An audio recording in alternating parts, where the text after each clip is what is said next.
தேவனுடைய பரிசுத்த நாமத்துக்கு மகிமை உண்டாகட்டும். இந்த கால வேளையில் கர்த்தராகிய இயேசுவின் நாமத்திலே உங்களை வாழ்த்து வரவிருக்கிறேன். நல்லா இருக்கீங்களா? கர்த்தர் உங்களோடு இருந்து உங்களை ஆசீர்வதிப்பார். என்னோட பரிசுத்த வேதாகமத்தில் நீதிமொழிகளின் புத்தகம் 10ஆம் அதிகாரம் 3ஆம் வசனத்தை தேவ மகிமைக்காக வாசித்து பாருங்கள். கர்த்தர் நீதிமானை பட்டினியாவிட மாட்டார் என்று வேதம் சொல்லுகிறது. அன்பான சகோதரனே சகோதரியே, தேவன் நீதிமான பசியா விட மாட்டாராம், பட்டினியா விட மாட்டாராம். நம்ம எப்போ தேவனுக்கு விருப்பமான வாழ்க்கை நம்ம வாழ ஆரம்பிக்கிறோமோ கண்டிப்பாக தேவன் நம்மளை என்ன பண்ண மாட்டாருங்க, பட்டினியா விட மாட்டார், பசியா விட மாட்டார். காரணம் என்ன அப்படின்னு சொன்னீங்கன்னா, அன்பான தேவச்சனமே, வேதம் சொல்லுது, சங்கீதங்களின் புத்தகம் 34ஆம் அதிகாரம் 10ஆம் வசனத்தை வாசிச்சு பாருங்க. சிங்க குட்டிங்க பட்டினியா இருக்கும், கர்த்தருக்கு பயப்படுகிறவர்களுக்கு என்னங்க ஒரு நன்மை குறைவுபடாது. அன்பான சகோதரனே சகோதரியே, இந்த 2025ஆம் வருஷத்தில் நீங்கள் பசி பட்டினி இல்லாமல், ஒரு குறை இல்லாமல், நீங்கள் திருப்தியாக மனரம்யமாக நீங்கள் ஆசீர்வாதமாக இருக்கணும்னு விரும்புகிறீங்களா? நீங்கள் என்ன பண்ணணும்? நீதிமானா வாழணும். நீதிமானா அர்த்தம் என்ன தெரியுங்களா? பிரியமான தேவ ஜனமே, 2 விதமான கூட்டம் இருக்குது. ஒன்று அநீதியான கூட்டம். அவங்க என்ன பண்ணுவாங்கன்னா கெட்டதையே செய்வாங்க. நீதிமான் யார் அப்படின்னு சொன்னால், பிரியமான தேவ ஜனமே, தேவனுக்கு பயந்து அவரோட வார்த்தையின்படி நடக்கிறவங்க தான் நீதிமான். நீங்கள் தேவ வசனத்தின்படி நீங்கள் வாழ்ந்துட்டீங்கன்னு சொன்னீங்கன்னா, நான் தைரியமாக சொல்லுவேன், நீங்கள் மாத்திரம் இல்லை, உங்கள் சந்ததி, உங்கள் தலைமுறை ஒரு நாளும் கர்த்தர் என்ன பண்ண மாட்டாருங்க, பட்டினியாக விட மாட்டார். அதுக்கு ஒரு நல்ல உதாரணம் எலியாவை எடுத்துக்கொள்ளுங்க. நீங்கள் 1 ராஜாக்கள் 17ஆம் அதிகாரம் 10ஆம் வசனத்துலேருந்து 14ஆம் வசனம் வரைக்கும் வாசிச்சு பாருங்கள். தேசம் எங்கும் பஞ்சம். ஆனால் கர்த்தர் என்ன பண்ணார் தெரியுங்களா? எலியாவை பிரியமுள்ள போஷிக்கிறதுக்காக சாராபாத்தில் ஒரு விதவையை உருவாக்கினார். அந்த விதவையை வீட்டில் அவர் போய் தங்கினார்.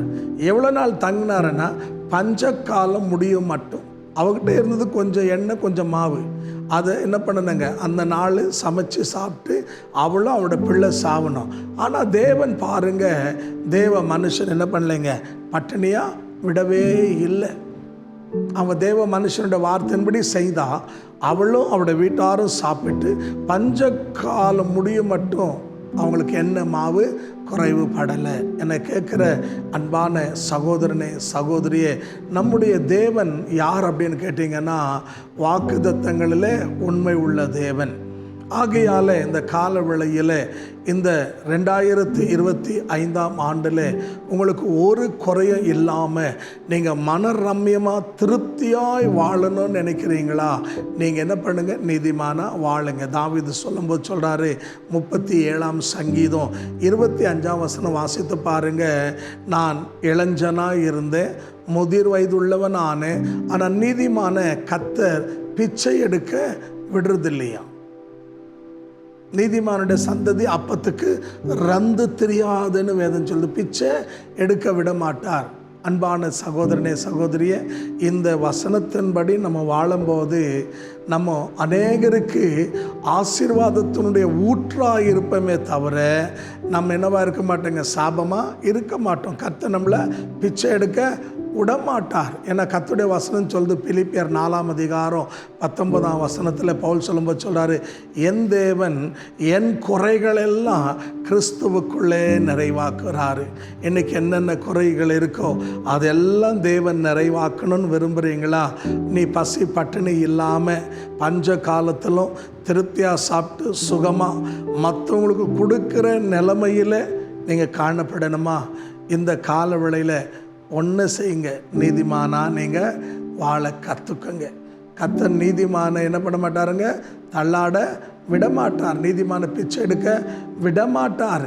ஆகையால் அன்பான சகோதரனே சகோதரியே, இந்த கால வேளையில் உங்கள் வாழ்க்கையில் ஒருவேளை இதுவரைக்கும் நீங்கள் பலவிதமான பற்றாக்குறையோடு குறைகளோடு என்னங்க இல்லாமையிலேயே நீங்கள் வாழ்க்கையை கடந்திருக்கலாம். ஆனால் இந்த வருஷத்தில் தேவன் என்ன பண்ணுவாருன்னா உன் குறைகளை நிறைவாக்குவார். உன்னை பட்டினியாக தேவன் விடவே மாட்டார். உன்னை பிரியமான தேவஜன்மை 3 யோவான் 2 வசனத்திலிருந்து பிரியமானவனே உன் ஆத்மா வாழ்கிறது போல நீ எல்லாவற்றிலும் வாழ்ந்து சுகமாயிருன்னு சொல்லி ஆகியால தேவன் நீங்கள் சுகமாக வாழ்ந்து இருக்கணும்னு தேவன் விரும்புகிறார்.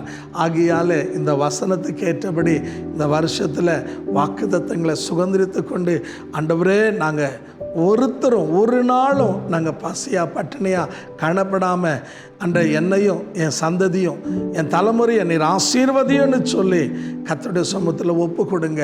கண்டிப்பாக கர்த்தர் உங்களை ஆசீர்வதிப்பார். எத்தனை பேர் விசுவாசிக்கிறீங்க?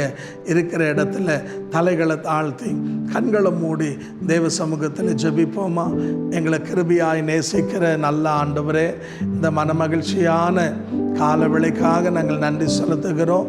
கர்த்தர் நீதிமானே ஆண்டவரே பட்டினியாக விடமாட்டார், பசியாக விடமாட்டார் என்று வாக்கு பண்ண தேவன் சமீபத்திலும் தூரத்திலும் இந்த வார்த்தையை கேட்டு விசுவாசித்து ஏற்றுக்கொண்டு ஒப்பு கொடுத்த ஒவ்வொரு தேவ பிள்ளையும் ஆண்டவரே 2024 வருஷத்தில் பல தேவைகளோடு, பல அவசரத்தோடு, பல குறைகளோடு இவங்க வாழ்க்கையை கடந்து வந்திருக்கலாம். தகப்பனே, இந்த 25 வருஷத்தில் என் ஆண்டவர் ஒரு குறை இல்லாமல் வானத்தின் மதில்களை திறந்து இடங்கொள்ளாத அளவுக்கு உம்முடைய ஜனங்களை ஆசீர்வதிங்க.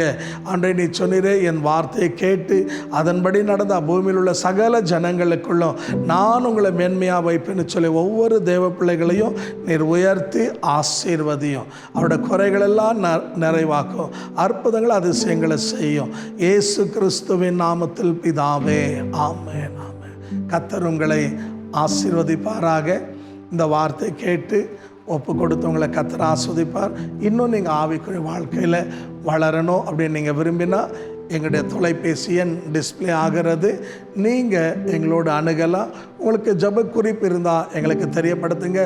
உங்களுக்காக நாங்கள் தொடர்ந்து ஜெபிக்கிறோம். தேவன் உங்களோடு இருந்து உங்களை ஆசீர்வதிப்பார். ஆமென்.